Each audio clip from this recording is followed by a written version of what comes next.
अस्सलामुअलैकुम गाइस, कैसे हैं आप। उम्मीद करता हूं कि आप सब खैरियत से होंगे, खुश होंगे और हमारी दुआ है कि आप हमेशा खुश रहें, हंसते और मुस्कुराते रहें। मेरा नाम है रहमान अनवर और मैं उज़फ़र इकबाल। और आज हम जिस वीडियो पे करने जा रहे हैं भाई, क्या हुआ, फंसा देते हैं भाई।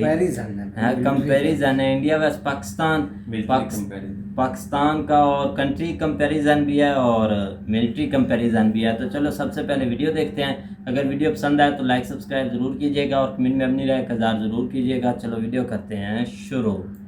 हेलो फ्रेंड्स, मैं गौरव और रात गई बात गई, लेकिन एक बात आज तक नहीं गई कि इंडिया और पाकिस्तान में सबसे महान देश कौन सा है। मान लो कल को अगर, और ऐसा होना नहीं चाहिए, लेकिन पाकिस्तान और इंडिया के बीच में एक घमासान सा युद्ध छिड़ता है, तो कौन सा देश जीतेगा? किस देश के पास ज्यादा ताकत और मनोबल है? किस देश की टेक्नोलॉजी सबसे अव्वल है और किस देश की मिलिट्री सबसे पावरफुल है? किस देश में रहना सबसे बेहतर है और इग्नोर करता है पाकिस्तान? पर हम, मेरे इंडियन और पाकिस्तानी सब्सक्राइबर्स, हम इस बात को बिल्कुल भी इग्नोर नहीं करेंगे। दोनों देशों के लोग एड़ी चोटी एक करके अपने देश का झंडा ऊंचा करने में लगे हुए हैं, कोई कसरत नहीं छोड़ रहे। और इंडिया और पाकिस्तान के बीच में कंपटीशन इतना बढ़ चुका है कि उसके खत्म होने का कोई नामो निशान ही नहीं दिखाई दे रहा है। आपको दिख रहा है क्या? और हमारा ये पड़ोसी देश पाकिस्तान हमारा एक तरीके से सौतेला भाई है, और भाई भाई के बीच इसी कंपटीशन में 1947 में दोनों का बंटवारा भी कर दिया। 14 अगस्त 1947 में इंडिया का एक भाग जाके पाकिस्तान बन गया, और अब देखना यह है कि कौन सा सौतेला भाई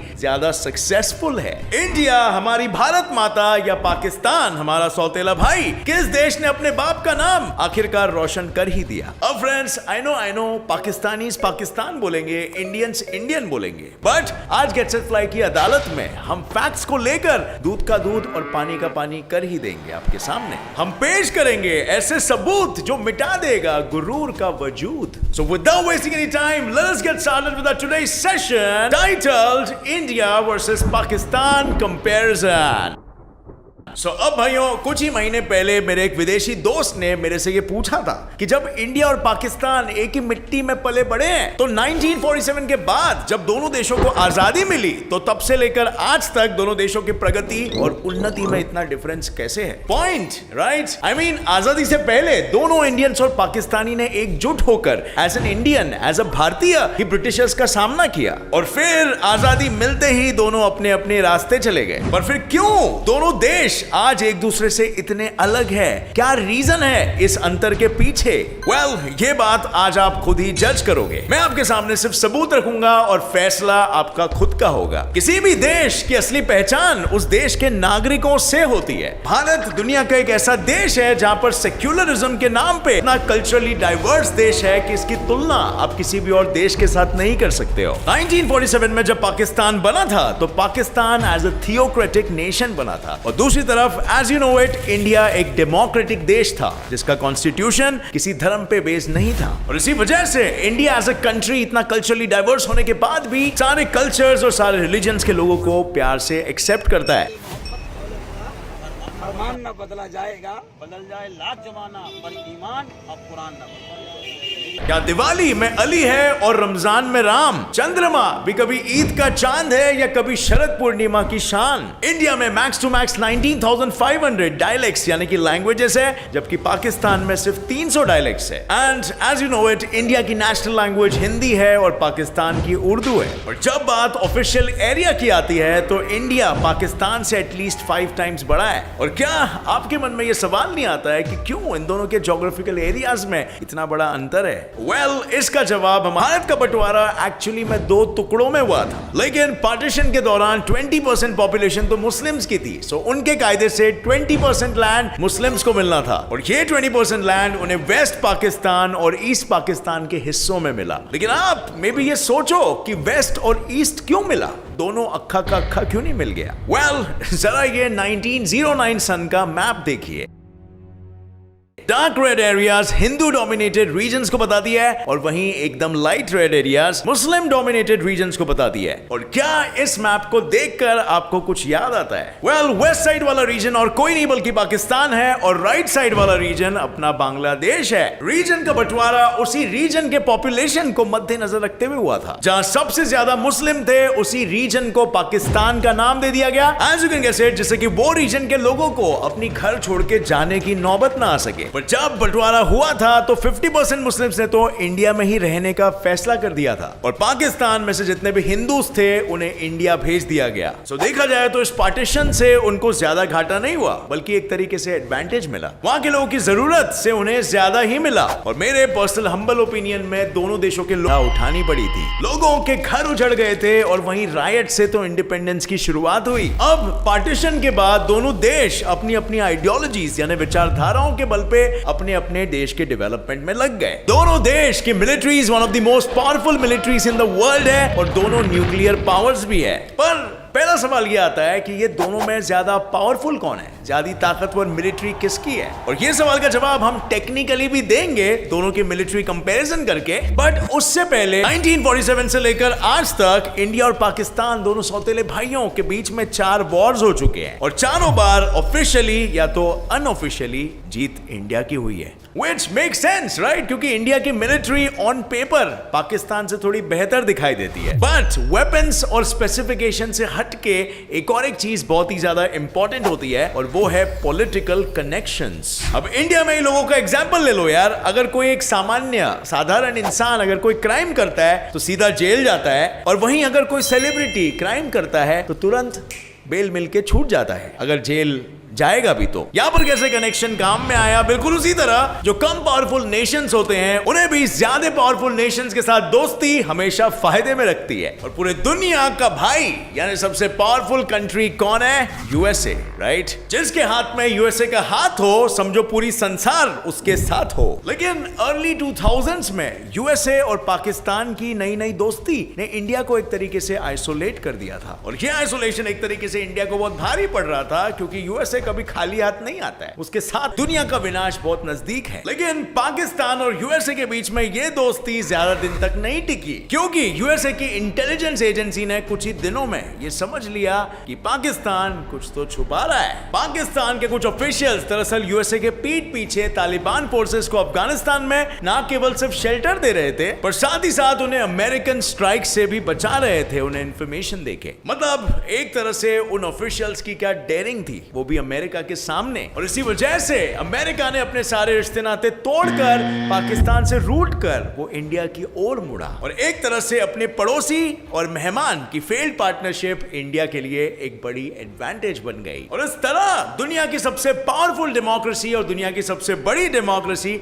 एक साथ एकजुट हो गई। सो इससे हमें यह पता चलता है कि यूएसए भाई आज इंडिया के साथ है। लेकिन क्या इंडिया को यूएसए भाई की जरूरत पड़ती है अगर पाकिस्तान और इंडिया में कभी वॉर होता है? वंस अगेन ऐसा होना नहीं चाहिए और होगा भी नहीं, I know, but just we are doing a thought experiment. Indian military के पास पूरे 14,44,000 पर्सनल्स है और वही पाकिस्तान के पास उसका लगभग आधा 6,54,000 पर्सनल्स है। और जब बात उन दोनों देशों की रिजर्विस्ट पूल की आती है यानी वो मिलिट्री मैन जो हमेशा 24/7 एक्टिव ड्यूटी पर तैनात रहते हैं और जब भी इमरजेंसी वॉर लाइक सिचुएशन आ धमकती है तो वो भी तुरंत एक्शन में आ जाते हैं। वेल, इंडिया के पास 21 लाख रिजर्विस्ट्स है और पाकिस्तान के पास 5,50,000 रिजर्विस्ट्स है। अब आंकड़ों में तो क्लियरली दिख रहा है इंडिया जीत रहा है, लेकिन यहां पर इंडिया के लिए एक प्रॉब्लम आती है और वो है कि ज्यादा बड़ा रिजर्विस्ट पूल होने की वजह से उनको बुलाने में, उन्हें इक्विप करने में और एक्शन लेने में वक्त ज्यादा लगता है। और जैसे आपको पता है इमरजेंसी सिचुएशन में टाइम का कितना महत्व होता है, एक एक पल पीछे चलना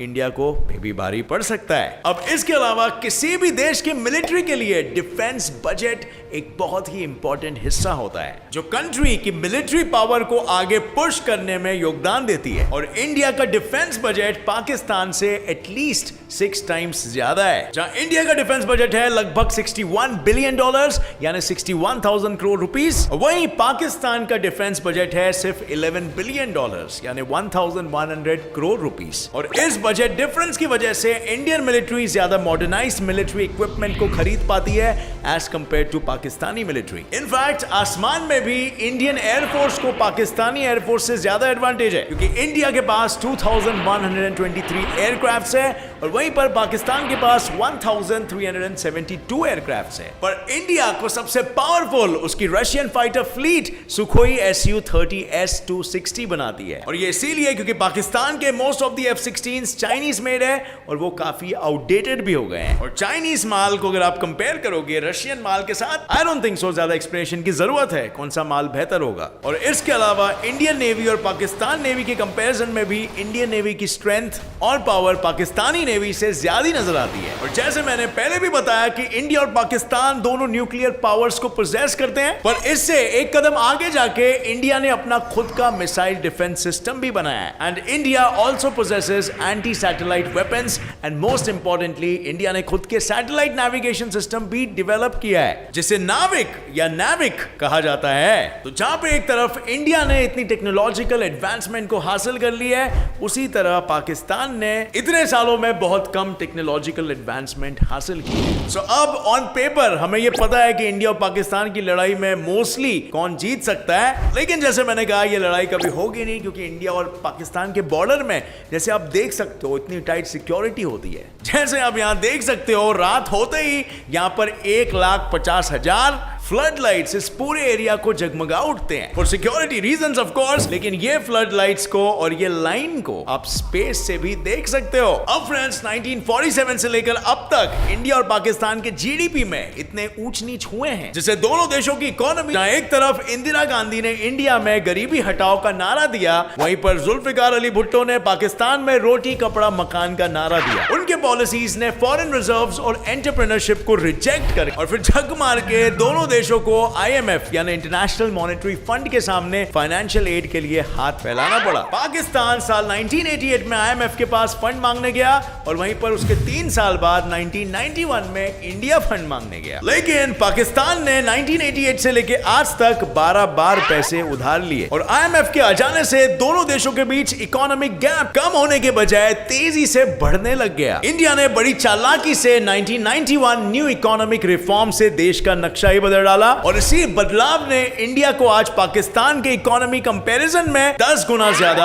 आगे कर दिया। India's foreign reserves ranked 8th in the world in the year 2018 with 405.8 billion dollars और उसी साल पाकिस्तान का फॉरेन रिजर्व्स सिर्फ 15.682 बिलियन डॉलर्स रहा। और तो और India 5th largest economy in the world in terms of nominal GDP value और 3rd largest in the world है with PPP यानी कि purchasing power parity, और वहीं पर पाकिस्तान वर्ल्ड की 42nd लार्जेस्ट इकोनॉमी है in terms of nominal GDP value and 25th largest है in terms of purchasing power parity. और इंडिया के लिए 2015 से लेकर 2018 के बीच इंडिया को वर्ल्ड की फास्टेस्ट ग्रोइंग इकोनॉमी का दर्जा भी दिया गया। तो बात अगर इकोनॉमी की हो, मिलिट्री की हो या इवन टेक्नोलॉजी की हो, तो आंकड़े हम सबके सामने थे। लेकिन फ्रेंड्स, जिन देश ने सही वक्त पे सही निर्णय लिया वही देश प्रगति की सीढ़ी जल्दी चढ़ पाए। और ये कंपैरिजन तो सिर्फ आज के डेटा के अनुसार है, आगे दोनों के दोनों देश में वो पोटेंशियल है कि दोनों सुपर पावर्स बन सकते हैं। देश के विकास के लिए किन चीजों की जरूरत होती है? सही पॉलिसी, सही डिसीजन, सही डेवलपमेंट, सही नागरिक और सबसे इंपॉर्टेंट सही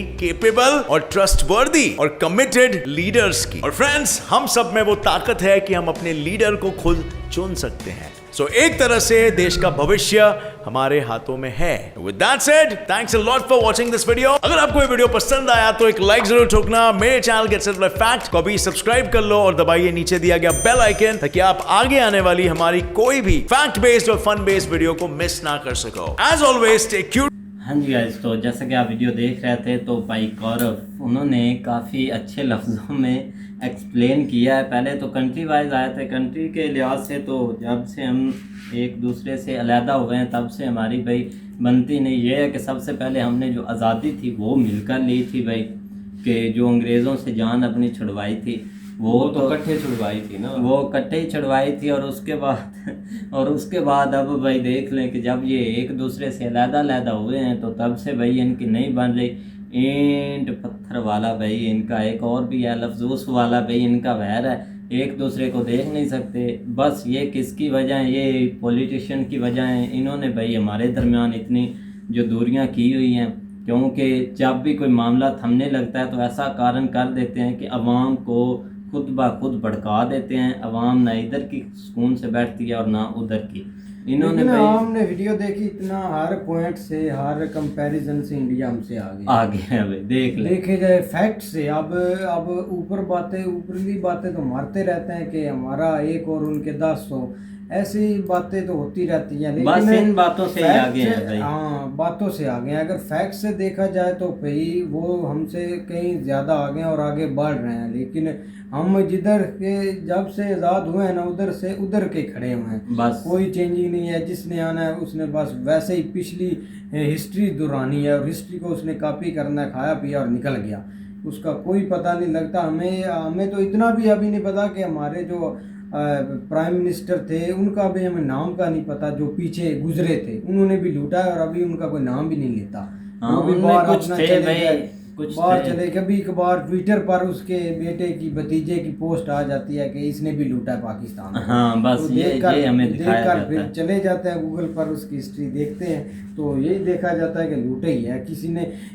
फ़र्क ये है कि इंडिया और पाकिस्तान में ये फ़र्क है कि उधर की आवाम अपने मुल्क से प्यार करती है और एक देशभक्त हैं, लीडर भी और अवाम भी। इधर के अपना साईं और ही होते हैं, बस अपना खाना पीना और आगे पीछे हो जाए। मुल्क परस्त ज़रूर है, इसमें कोई शक नहीं है, लेकिन ये है कि यहाँ के लीडर जो है ना, हमें सबसे ज़्यादा जो कमी है ना वो एक लीडर की है। जिस दिन कोई अच्छा लीडर मिल गया ना पाकिस्तान को, उस दिन पाकिस्तान ऊपर चला जाए। ऊपर तो नहीं जाएगा, लेकिन ये कि बेहतरी की तरफ निकल जाएंगे। क्योंकि अभी जब भी जिसने भी कोई अच्छा लीडर या जिसने भी स्टार्ट करना है, ज़ीरो से स्टार्ट करना है, क्योंकि पहले हालात कुछ थोड़े बहुत हाथ में थे, अब तो खैर वो भी निकल गए। अब तो बिल्कुल जो है ना वो ज़ीरो की तरफ जा रहा है। मैं भी एक दफ़ा जो खबरों के अनुसार जिसको बोल रहे हैं, तो मामला जो है ना वो कुछ ख़राब ही है, क्योंकि इकोनॉमिकली जो है ना वो हम बहुत पीछे। जिस तरह श्रीलंका के हालात, लोग तो यही कह रहे हैं, जो बड़े जो मुआशदान है वो तो यही कह रहे हैं कि श्रीलंका वाला मामला जो है ना वो पाकिस्तान में भी दोहराया जाए, क्योंकि अनकंट्रोल हो गया। मेन चीज़ डॉलर या बाकी जो है ना वो स्टॉक के रिलेटेड चीज़ें होती हैं। मैशोदान भी वो हैं जो इधर से भागे हुए हैं, और जिन्होंने लूटा है वो ही अब धमकियाँ भी दे रहा है कि पाकिस्तान ऐसा हो जाएगा, वैसा हो जाएगा, आपकी मैशत तबाह हो जाएगी। आप साफ डार की मिसाल देखने, वो उसको बोलता था कि मैं 2-3 पैदल चलूँ मिनट तो मुझे ऐसा हो जाता है, वैसा ऐसे बना ना कर अपना लूट कर बाहर चला गया था। अब वही बोलता है कि आपकी मैशत ऐसे हो जाएगी, मैशत जितना लूटा है उसमें आधा दे दे तो मैशत ठीक हो जाएगी। और उसके बाद आता है कंपैरिजन भाई मिलिट्री का। तो मिलिट्री भी वो भी देखा तो वो भी भाई उसमें भी इंडिया आगे है। मिलिट्री कंपैरिजन तो उनका जो है ना वो हमसे बेहतर है भाई, बहुत कई गुना हमसे ज़्यादा है भाई, बहुत ज़्यादा आगे है। तादाद के लिहाज से या जो भी चीज़ें हैं उस लिहाज से, वेपन्स हो, जेट हो, जो भी चीज़ है उससे वो उस लिहाज से भाई आगे है। और लेकिन ये कि डिफेंस सिस्टम जो है ना वो पाकिस्तान का इतना कमज़ोर नहीं है। इनका भी मजबूत तो खैर है अपने मुल्क के लिहाज से, लेकिन ये कि इंडिया कंपैरिजन के लिहाज से जो है ना वो नहीं है। वो एक तादाद के लिहाज से जो है ना वो जिस तरह भी आप देख लें वो हमसे बेहतर है भाई। और जंगों का भी जिक्र जंगे भी देख लें तो वो भी आपके सामने ही है। बिल्कुल भाई। तो उम्मीद करते हैं कि गाइस आपको वीडियो पसंद आएगी। अगर पसंद आए तो लाइक सब्सक्राइब जरूर कीजिएगा और कमेंट में अपनी राय का इज़हार जरूर कीजिएगा। अल्लाह हाफिज़।